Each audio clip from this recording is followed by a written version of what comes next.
carrés. Pour les coins, j'essaie de travailler avec des machins pointus. Mais c'est pas évident, parce qu'après, il faut passer 2-3 jours dessus. C'est pas vraiment. Ça prend beaucoup de temps. Oui, ça prend beaucoup de temps. Et puis... Là, je travaille tout le soir quand j'arrive du chantier. Je reste constamment à la maison, puis que je travaille du matin au soir. Ben, des fois, je mets 2-3 jours. Ah ouais.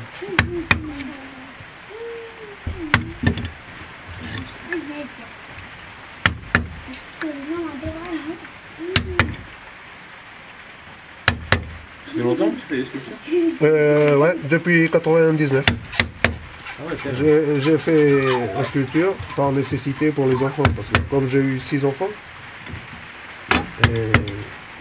ici à Marin, c'est difficile de trouver du travail. Ça fait qu'il faut trouver quelque chose pour aider un peu le champ, comme je fais le champ. Mais le champ, il est détruit souvent par les cochons sauvages.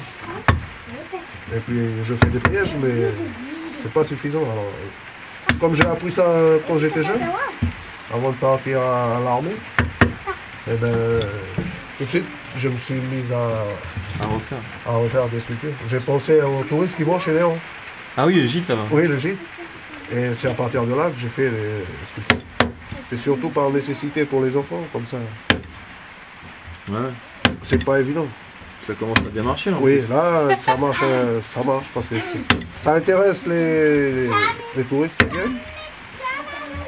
Ça fait que pour l'instant, ça marche. Moi, c'est surtout lié avec mon histoire à moi.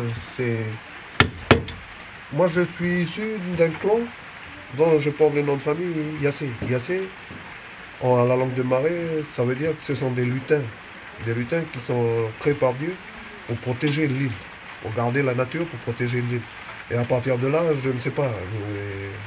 Je crois que c'est un peu dans le sang. C'est pour ça que quand je travaille ça, ça vient facilement. J'ai de l'inspiration assez simple et assez facile. C'est l'histoire que mon papa il me racontait avant. Et puis je gardais ça en mémoire. Et puis quand j'essaie de travailler le bois, tous ces mémoires-là, ils sortent. Et quand ils sortent, c'est facile pour moi de voir ce que le dessin, le bois, il va sortir. Je regarde seulement le bois, puis je sais à peu près ce que je vais faire.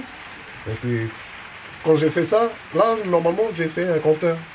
C'est quelqu'un, un chef de clan, mais qui raconte des histoires aux enfants. Parce qu'avant, du temps des vieux avant, chaque clan, il a son conteur. Et il raconte des histoires. Et puis, à partir de là, j'ai ben voilà ce que grand-père il m'a raconté. Ouais, sur la tête, ils vont toujours porter quelque chose, soit un chapeau, soit un manou attaché ou un bandeau pour signifier quelque chose. Ça veut dire, si, comme ça, il faut dire que c'est un conteur.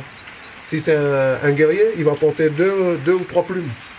Ou si c'est un grand chef, il va avoir plus d'insignes sur la tête. C'est pour dire que c'est un chef, un grand chef, un chef de clan, un petit chef. Voilà, c'est comme ça. Et sur la tête, le conteur, il va porter un peu ce genre de choses-là. C'est pour ça que j'ai essayé de représenter ça. J'ai fait la bouche, pour à peu près voir aussi la bouche, c'est quelqu'un qui parle, et puis qui raconte des histoires aux enfants, des conteurs. Voilà. Ça, je l'ai fait sortir de ma mémoire à moi, avec les histoires que mon grand-père il me racontait. J'essaie de sortir encore, et puis ça m'aide, c'est plus facile pour moi de dessiner, puis après...